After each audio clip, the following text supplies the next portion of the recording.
ရတဲ့နေရာမှာ master ဖြစ်ဖို့ဆိုလို့ရှိရင်နိုင်1000လေးလာရတယ်ဆိုတဲ့စကားကြဘူးလားဒီစကားကြတာနဲ့နိုင်1000ကိုငါတရက်မှာဘယ်နှစ်နိုင်လေးလာလို့ရှိရင်ဘယ်နှစ်နှစ်နေရင်ဘယ်နှစ်နိုင်ဆိုပြီးတော့တွေးမိဘူးလားတကယ်လို့ဒီလိုမျိုးမတွေးမိဘူးဆိုလို့ရှိရင်တော့ဒီဗီဒီယိုလေးကတင်တော့ပါဘာကြောင့်လဲဆိုလို့ရှိရင်လိုင်းတို့က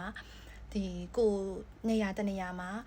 နယ်ပယ်တစ်ခုမှာနိုင်တော့ကျွမ်းကျင်ဖို့အတွက်ဆိုလို့ရှိရင် KSG လို့ခေါ်တဲ့ဒီ framework လေးလိုပါတယ်အဲ့ဒါကဘာလဲဆိုလို့ရှိရင်တော့ K ဆိုတာကကျတော့ knowledge ပေါ့နော်နိုင်တို့က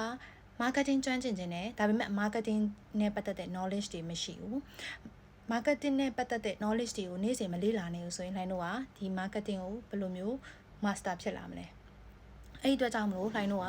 နေ့စဉ်တိုင်းမှာ marketing နဲ့ပတ်သက်တဲ့ knowledge ရှိဖို့အတွက်လေ့လာတာပြီးွားရင်စာအုပ်တွေဖတ်တာ knowledge တွေကိုစုဆောင်းဖို့လိုပါတယ်နောက်တစ်ခုကကြတော့ဒီလို knowledge တွေစုဆောင်းအောင်လည်းရလာဆိုရင်မရပါဘူးနောက်တစ်ခုက skill ဆိုတဲ့ကျွမ်းကျင်မှုဆိုတာလို့တယ် skill ဆိုတာဘယ်ရလာလဲဆိုတော့စောနာတော့ကလှိုင်းတို့ထည့်ထားတဲ့ knowledge တွေကိုအသုံးပြုရင်းနဲ့မှလှိုင်းတို့ရဲ့ကျွမ်းကျင်မှုတွေကတိုးတက်လာတာဖြစ်ပါတယ်ဒီတော့ knowledge နေရာမှာပဲရက်နေလို့မရပဲဒီ knowledge တွေကို marketing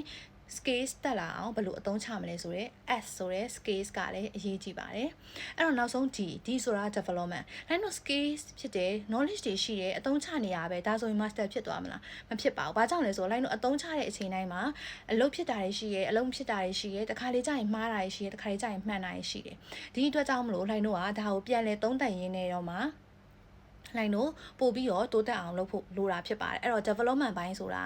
ကိုလုပ်ခဲ့တဲ့အရာတွေကိုပြန်လဲသုံးသပ်ဆင်ခြင်ရင်းနဲ့မှာပြုပြင်နေပြီးရင်ပို့ပြီးတိုးတက်အောင်လုပ်တယ်အဲ့ဒီနောက်ပိုင်းမှာဒီအချိန်တစ်ခုကြာလာတာနဲ့အများလှိုင်းတို့ကအဲ့ဒီနယ်ပယ်မှာကျွမ်းကျင်လာမှာဖြစ်ပါတယ်ဆိုတော့ဒီဗီဒီယိုကြည့်နေတဲ့သူအနေနဲ့ရောကိုကျွမ်းကျင်နေဆိုတဲ့နယ်ပယ်မှာ KSD လို့ခေါ်တဲ့ဒီစကားလုံး၃လုံးလေးကိုဘယ်နေရာတွေမှာဘယ်လိုမျိုးအသုံးချဘူးလဲcommentလေးထဲမှာရေးခဲ့ပေးပါဦးနောက်ထပ်ဗီဒီယိုမှာထပ်တွေ့ပါမယ်